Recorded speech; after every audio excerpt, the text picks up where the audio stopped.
नमस्कार, मैं हूं सोनिया तोमर। हमारे चैनल में आपका स्वागत है। आइए चलते हैं आज की खबरों की ओर। डीएलएसए सादरा पूर्वी एवं उत्तर पूर्वी जिला एवं रियल हेल्प ब्यूरो के सहयोग से कानूनी जागरूकता कार्यक्रम हुआ।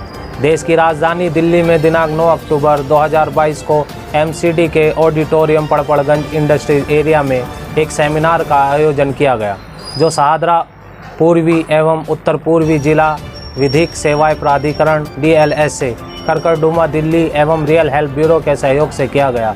सेमिनार मुख्य 3 बिंदु: पहला वरिष्ठ नागरिकों के अधिकार, दूसरा महिलाओं के अधिकार तथा तीसरा पशु क्रूरता अधिनियम पर किया गया। सेमिनार में मुख्य अतिथि के रूप में डॉक्टर PN तिवारी एवं विशिष्ट अतिथियों में वरिष्ठ अधिवक्ता दिनेश कुमार गुप्ता पूर्व LAC, साक्षी अरोड़ा LAC DLSA सादरा जिला एवं अंकित गुप्ता LAC DLSA पूर्वी जिला रहे। वरिष्ठ नागरिकों के अधिकारों के विषय पर वरिष्ठ अधिवक्ता दिनेश कुमार गुप्ता ने वरिष्ठ नागरिकों को उनके अधिकारों के बारे में जागरूक किया। महिलाओं के अधिकारों के विषय पर साक्षी अरोड़ा ने विस्तृत जानकारी दी। पशु क्रूरता अधिनियम विषय पर अंकित गुप्ता एडवोकेट ने जानकारी दी। रियल हेल्प ब्यूरो के चेयरमैन तासिम अहमद ने कहा कि हम पूरे देश में आगे भी ऐसे कानूनी जागरूकता कार्यक्रम करते रहेंगे, ताकि ज़्यादा से ज़्यादा लोग कानून और अपने अधिकारों के बारे में जान सके। रियल हेल्प ब्यूरो के पदाधिकारी काफ़ी संख्या में अलग अलग प्रदेशों से आए और साथ ही कार्यक्रम में वरिष्ठ नागरिक, पशु प्रेमी, महिलाएं एवं सामाजिक कार्यकर्ता उपस्थित रहे। दिल्ली से मोहम्मद इमरान की न्यूज़ रिपोर्ट।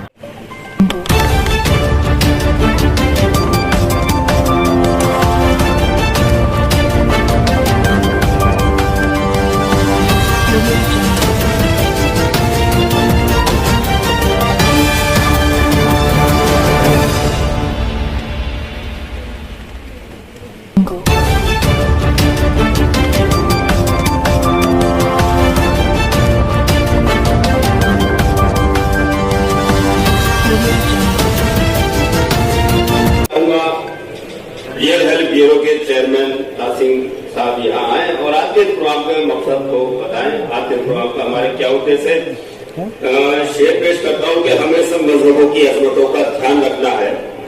मैं हर शेर में पैगाम देता हूँ और ये जो कवि जो होते हैं वो पैगाम देने का काम करते हैं कि हमें सब मजहबों की अजमतों का ध्यान रखना है अगर बर्बादियों से दूर हिंदुस्तान रखना है। हमें सब मजहबों की अजमतों का ध्यान रखना है अगर बर्बादियों से दूर हिंदुस्तान रखना है। मैं हिंदुस्तान ही मुझमें नमाज़े दिए पूजा भी यही पहचान की अपनी यही पहचान रखना है। आइए रोजा तालिब साहब तासिम साहब का स्वागत करें। तासिम भाई आपके पूर्व कार्यक्रम पर रोशनी डालेंगे।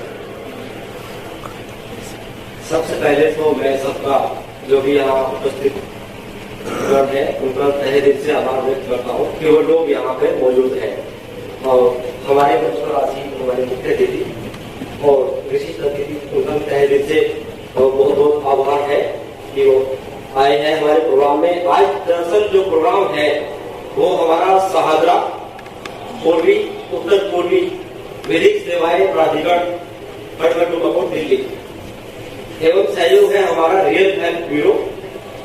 रोशनी डाली जाएगी आज के कार्यक्रम में। 3 मुख्य बिंदु बनाए गए हैं। पहला बिंदु है हमारा वरिष्ठ नागरिकों के अधिकार, उस पर चर्चा की जाएगी, उस पर बातें होगी कि उनके क्या क्या अधिकार हैं और क्या क्या उनके अधिकार को वंचित है लोग जागरूक हो जाएंगे। उसके बाद दूसरी कड़ी बनेगी हमारी महिलाओं के अधिकार। महिलाओं के लिए जो अधिकार है उसके बारे में रोशनी डाली जाएगी। उसके बाद तीसरा बिंदु जो है वह आपका पशु क्रूरता अधिनियम। आप देखते हैं सड़कों पे कहीं भी गली कोने में एक्सीडेंटल डॉग्स है या गौ है या और पशु या कोई भी जीव उनके साथ घटना घटित हो जाती है, लेकिन लोग उसे इग्नोर करके आगे बढ़ जाते हैं। लेकिन कानून उनके लिए भी है, तो उसमें भी चर्चा की जाएगी। तो इसमें मेन मोटो हमारा यही है कि कानून के बारे में हमें जागरूक होना चाहिए। तो इसी के साथ मैं सबका फिर दोबारे तहे दिल से आभार व्यक्त करता हूँ कि भाई आप लोग उपस्थित हुए हैं इस प्रोग्राम में। और आज की जो कार्यक्रम है उसको रोशनी डाली जाएगी। आज के जो संचालक हमारे दानिश अयूबी साहब है, वो देख रहे हैं, वो शायर भी है, इनके द्वारा संचालक किया जाएगा। और बाकी हमारे जो भी है उनके विचार और जो भी कोई हमारा पदाधिकारी या कोई भी हम द्वारा जो भी कुछ पूछना चाह रहा है वो पूछ भी सकता है और अपने विचार रख भी सकता है स्टेज पर, हो जाएगा। तो आगे कड़ी बढ़ाते हुए संचालक साहब आपको बताएंगे और धन्यवाद। बहुत बहुत धन्यवाद राशिम भाई, आपने पूरी जानकारी हमको दे दी है और मेरे लिए बहुत आसान हो गया है कि अन्य अगर कोई भी प्रॉपर्टी आपने फ्रॉडुलेंटली या वायलेंटली गिफ्ट की या किसी भी तरीके से ट्रांसफर की और आपके बच्चे मेंटेनेंस नहीं कर रहे तो उसकी एप्लीकेशन लगा सकते हैं एटीएम के क्लब में, उसको आपको मेंटेनेंस मिलेगा। अगर वो मेंटेनेंस नहीं देता है 10,000 रुपए तक मेंटेनेंस दिया जा सकता है। अगर वो नहीं देता रेट ऑफ ऑर्डर से कोई इंटरेस्ट नहीं, 5% से 18% दिया जाएगा। और अगर वो नहीं देता है तो उसको 1 महीने की सजा दी जा सकती है। ये तो हुआ एक्ट के बारे में। अब इसमें जो है वेरियस स्कीम्स है जो गवर्नमेंट ने दी हुई है, हमें जानकारी नहीं है, वो मैं बताना चाहता हूँ तो आप फायदा उठाएं। एक तो पेंशन मिलती है 2,000 से 2,500 रुपए तक पर पेंशन मिलती है। आपको कहीं से भी पेंशन नहीं मिल रही तो आप ले सकते हैं। पेंशन एनसीडी भी देती है, दिल्ली गवर्नमेंट भी देती है, सेंट्रल गवर्नमेंट भी देती है और पेंशन रिटायर होते हैं वहां से। लेकिन पेंशन जो मिलेगी सब एक जगह से मिलेगी। आपको एफिडेविट देना पड़ेगा कि मैं पेंशन के अलावा और कहीं से नहीं मिला। इसके साथ साथ DLS से जो सभी कोर्टों में ऑफिस फ्रंट ऑफिस खुले हुए हैं वहां पे भी आप मिल सकते हो और 4 लाख रुपए तक इनकम है तो आपको फ्री वकील, कोर्ट की फीस, फोटो स्टेट और कोई भी जानकारी सहायता किसी भी प्रकार की चाहिए वहां से मिलेगी। और अगर लेडीज है उनकी इनकम की कोई जरूरत नहीं, चाहे उनकी income 1 lakh 2 lakh 10 lakh per month हो उनको भी सुविधा मिलेगी। इसके साथ साथ अगर कोई भी कभी भी कोई प्रॉब्लम है तो नंबर है 1516 उस पर आप अप्रोच कर सकते हैं।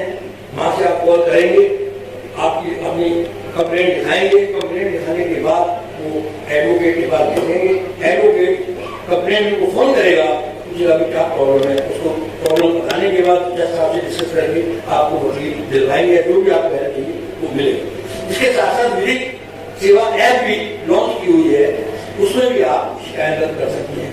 इसमें प्ले स्टोर में जाके विधिक सेवा डाउनलोड करें। डाउनलोड के बाद डाउनलोड होने के बाद आप उसका नाम लिखना है, एड्रेस लिखना है, आपका 12 जिले कौन से जिले में आप रहते हैं, आपको क्या चीज चाहिए, मेडिसिन चाहिए, जगह रहने के लिए चाहिए, खाना चाहिए, दवाई चाहिए, सैनिटरी नैपकिन चाहिए या कोई भी चीज चाहिए एनी अदर्स में वो आप लिख सकते हैं।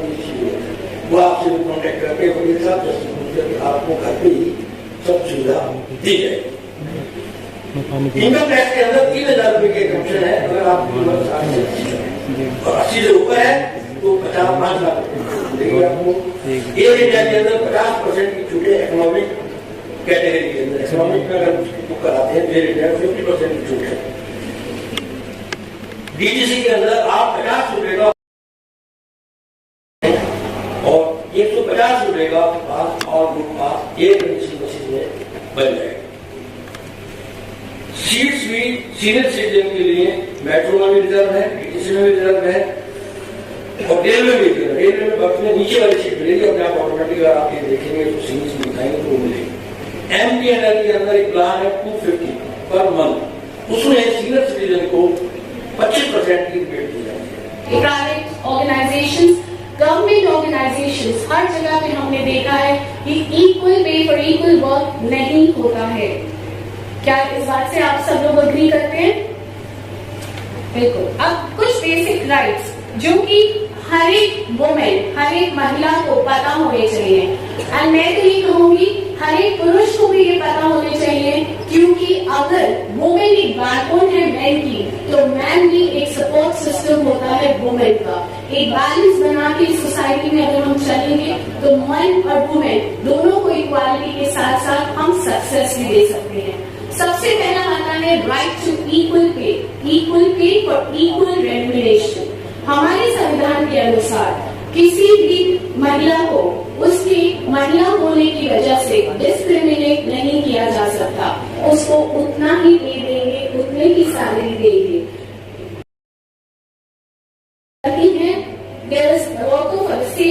or work of a similar nature.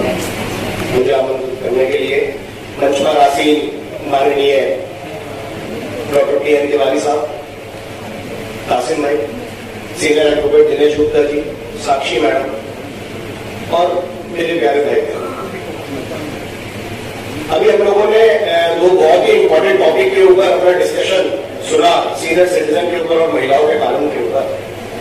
एक और बहुत अहम मुद्दा है जिसके विषय में मेरे को बोलने के लिए कहा गया है, जो है क्रूरता जानवरों पे, पशुओं पे, एनिमल्स पे। एनिमल जो है वो जैसे मैडम ने बताया, कैट, डॉग, तोता, बंदर, भालू, व्हेल्स, डॉल्फिन्स या बर्ड्स। Yes, very good. तो ये सब एनिमल्स हैं जिनको एनिमल की कैटेगरी में वाइल्ड लाइफ प्रोटेक्शन एक्ट के हिसाब से एनिमल डिफाइन करा जाए। अब क्या हुआ, क्योंकि कोई भी कानून जो है वो समाज की नीड के ऊपर आता है, चाहे वो महिला का कानून हो, चाहे वो सीनियर सिटीजन का कानून हो, चाहे वो जानवरों का कानून हो। तो क्या हुआ कि जब हम लोगों ने समाज में ये फील करा कि बहुत सारी क्रुएल्टी जो है जानवरों के साथ हो रही है, तो अब इसको रोकना पड़ेगा। क्योंकि धीरे धीरे समाज के अंदर, जैसे मैडम ने बताया कि जानवर काटे जा रहे हैं, गली के बाहर गाय कटी पड़ी है, भैंसें कट रही है, कबूतर मर रहे हैं। तो अब इसको रोकने के लिए 1960 में एक कानून बनाया गया जिसको कहा गया prevention to cruelties to animal act.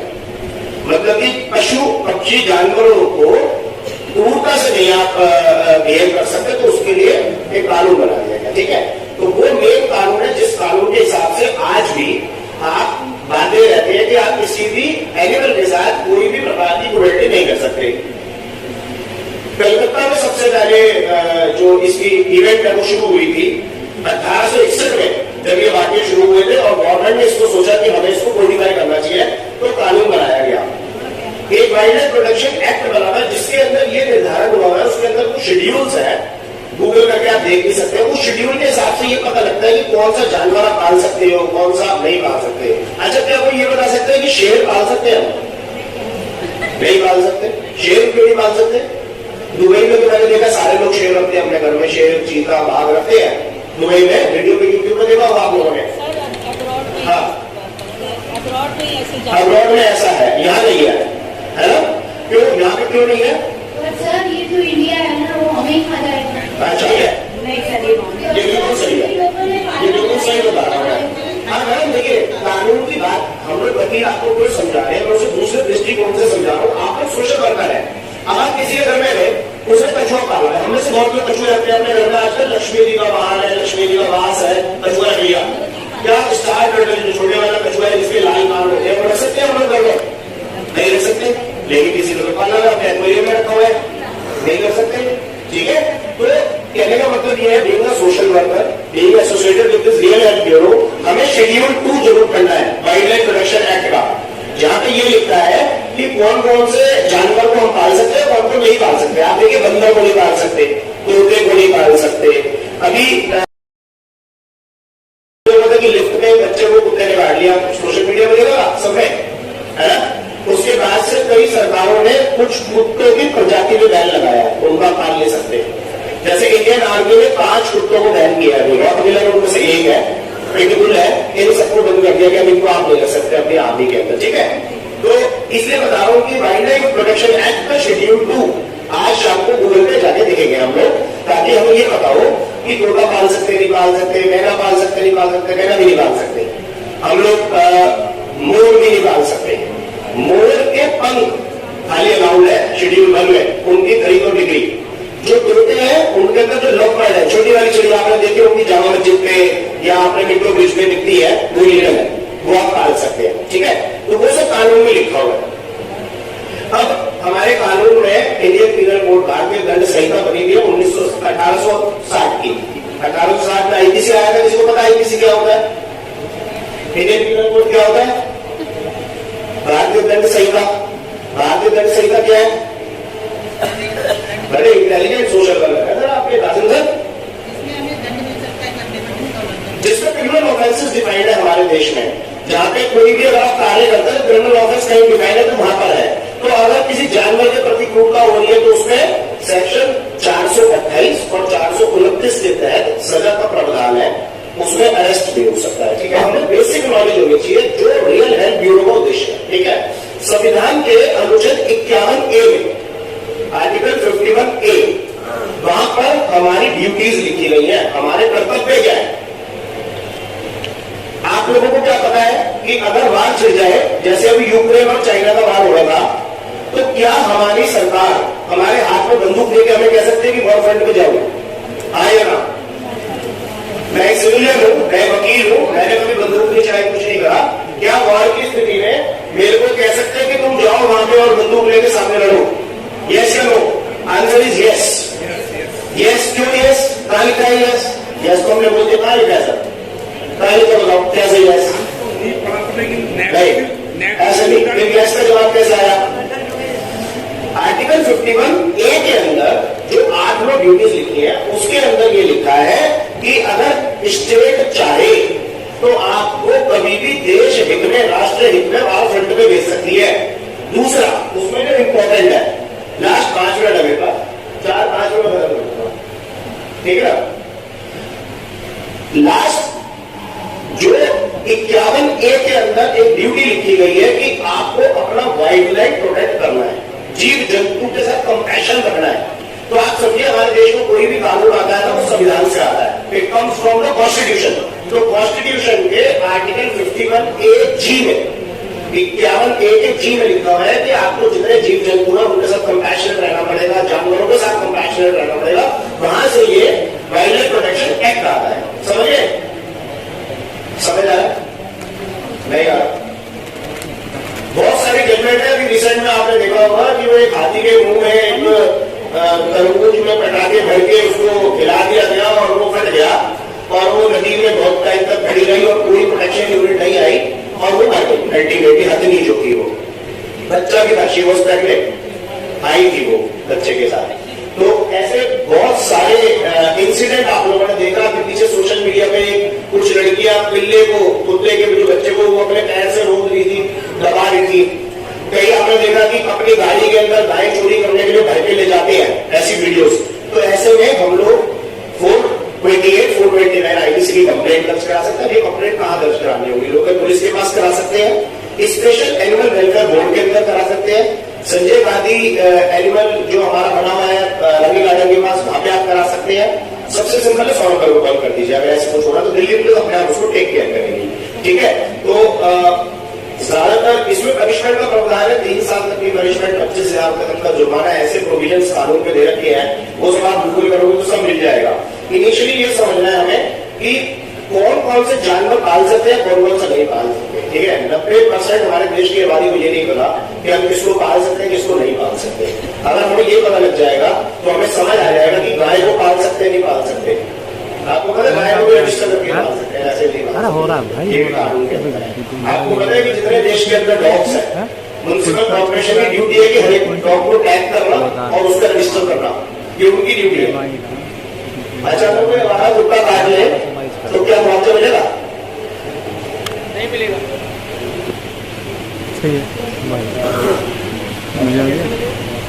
जी जी जी। मैं ममता चौधरी जी से रिक्वेस्ट करूंगा कि वो एक बार स्टेज पे अपना स्थान संभाले। ममता चौधरी जी, राष्ट्रीय डायरेक्टर रियल हेल्थ ब्यूरो, तारीफ हो जाए इनके लिए कि आप हमारे पीछे हैं। बहुत बहुत धन्यवाद। हाँ, तो मेरा समय भी समाप्त हो गया। लास्ट क्वेश्चन जो मैंने भी आपसे पूछा, क्या पूछा मैंने? डॉग अगर काट ले, डॉग अगर काट ले, हाँ, अगर एक सपोज मेरे पास एक केस आया, निगमबोध घाट के ऊपर बहुत सारे मुर्गे फूके जाते हैं ना वहां पे, तो वहां पे कुत्तों ने क्या करा, गैंग बना रखी है, 20-25 कुत्ते हैं, वो वहां से लाशों को पीस में उठा के ले जाते हैं। अगर जैसे छोड़ा है आप जब मुकाबले करके आप कताल क्रिया कर देते हैं, उसके बाद आप आ जाते हैं, तो लाश जलती रहती है। ऐसे में कुत्ते पीछे से पीस उठा लेते हैं उसका। ठीक है, तो वहां बहुत सारी गैंग है। तो जब आप शव को लेके जाते हैं वहां पे, तो कई लोगों को वहां पे कुत्ते काट लेते हैं। तो अब ऐसे में क्या आप कोई कानून में सहायता ले सकते हैं? ले सकते हैं। आंसर बता रहा हूं क्योंकि समय कम है। क्यों ले सकते हैं? क्योंकि म्युनिसिपल कॉर्पोरेशन जो दिल्ली म्युनिसिपल कॉर्पोरेशन एक्ट बना हुआ है 1987, उसके अंदर इनकी ड्यूटी है कि हर कुत्ते का रजिस्ट्रेशन ये करें, हर एक को रिकॉर्ड नंबर दें, हर एक को टैग करें। ये लोग करते नहीं।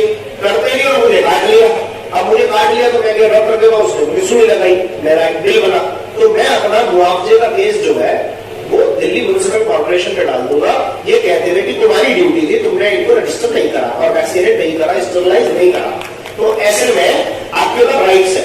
तो अगर आपको ऐसा कोई केस है, बात देखिए जैसा बैठे हैं कंज्यूमर कोर्ट के, हमने इनके आगे बहुत केसेस लगाए हैं, डॉक्टर PN तिवारी साहब कंज्यूमर कोर्ट में जज रहे हैं, तो हमने बड़े मुकदमे लगाए हैं यहाँ पे डॉग राइट के, और हमें मुआवजा भी मिला है, बहुत अच्छा मुआवजा भी मिला है, फोटो से 5-5 लाख रुपए तक का भी अवार्ड हुआ है। ठीक है, तो इसके साथ मैं अपने भाई को विराम दूंगा और उम्मीद करता हूं कि आप लोगों को जो मैंने जानकारी दी उससे थोड़ा जागृत हुए होंगे और जो रियल हेल्थ का उद्देश्य हम लेके चल रहे हैं उसको हम निभा पाएंगे। बहुत बहुत धन्यवाद। हमारे बीच मौजूद है PN तिवारी जी, जिनके हम बेहद शुक्रगुजार हैं और शुक्रिया अदा करते हैं, उनका धन्यवाद करते हैं कि वो अपना बहुत कीमती समय निकालकर हमारे बीच आए। मैं बड़ी अदब के साथ उनसे गुजारिश करूंगा कि वो माइक पर आने अपने विचारों से अवगत कराएं। जोरदार तालियों से PN तिवारी जी का स्वागत करें। मैं 2 शेर कहूंगा PN तिवारी जी के 2 शेर है कि नाम PN तिवारी है सम्मान का, नाम PN तिवारी है सम्मान का, सौदा करते नहीं धर्म ईमान का, एक ही रंग है खून का देख लो, चाहे हिंदू का चाहे मुसलमान का।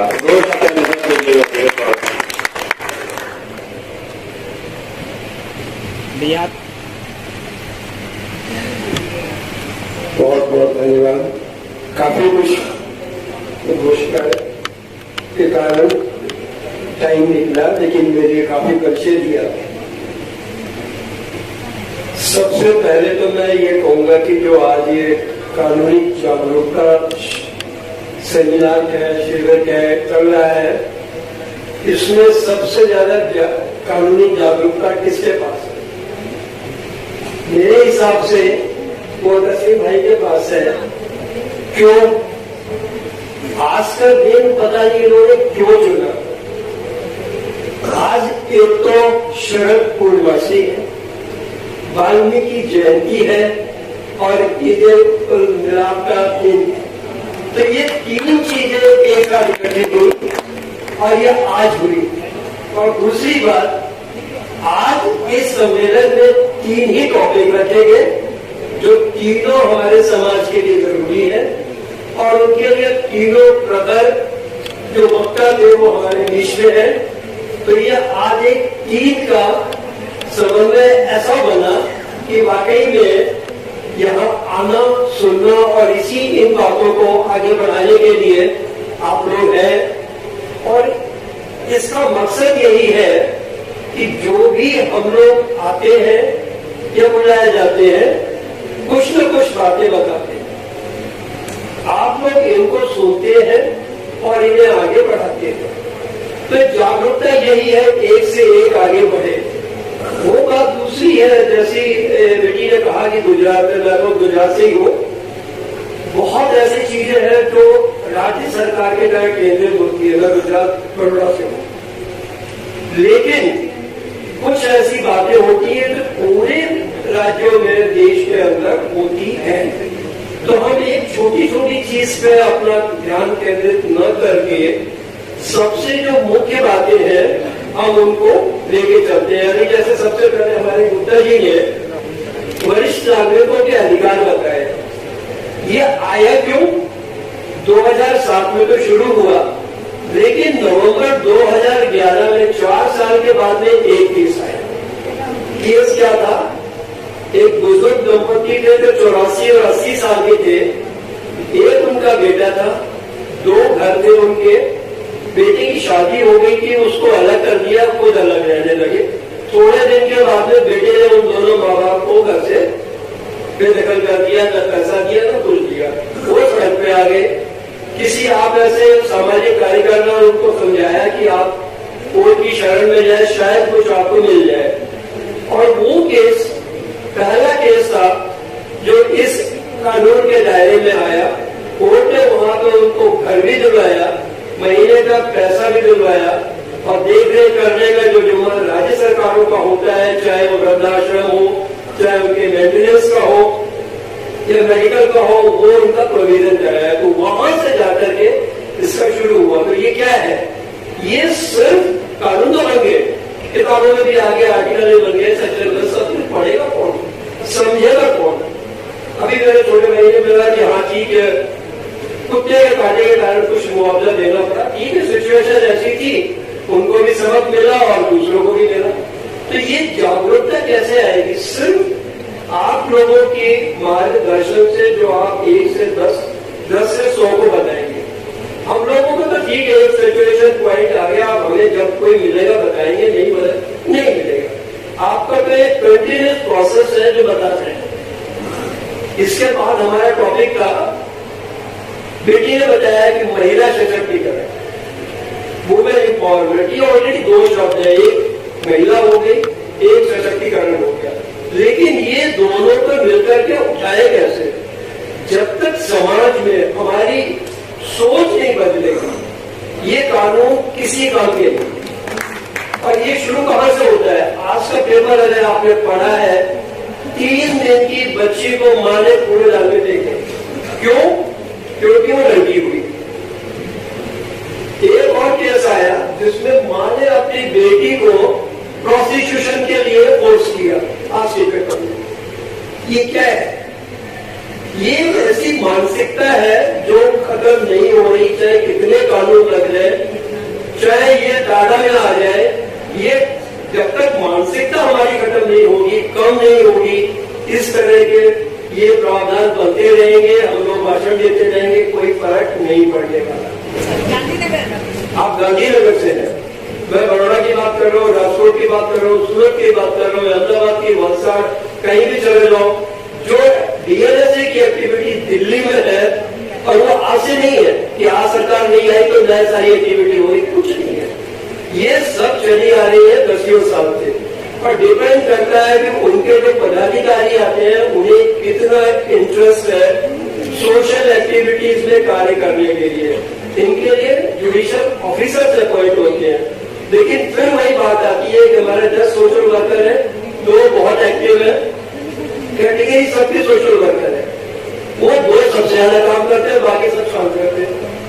यही चीजें इस चीज में भी होती है कि सब कुछ है, लेकिन कुछ कोर्स के काम बहुत ज्यादा अच्छे होते हैं, कुछ का सुनने में आता है, नहीं आता है। क्यों?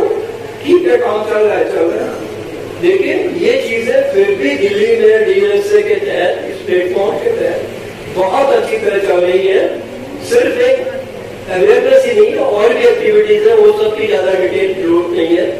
मेन मकसद यही है कि सोशल वर्कर किस तरह से अच्छे एनजीओ से जुड़े और उनके माध्यम से डीएलएसए का बेनिफिट ले और अपने कार्य को, अपने एम्स एंड ऑब्जेक्ट्स को आगे बढ़ाए। इसके साथ ही मैं बहुत आप सबका आभारी हूँ कि आपके बीच में आके मैंने टाइम दिया।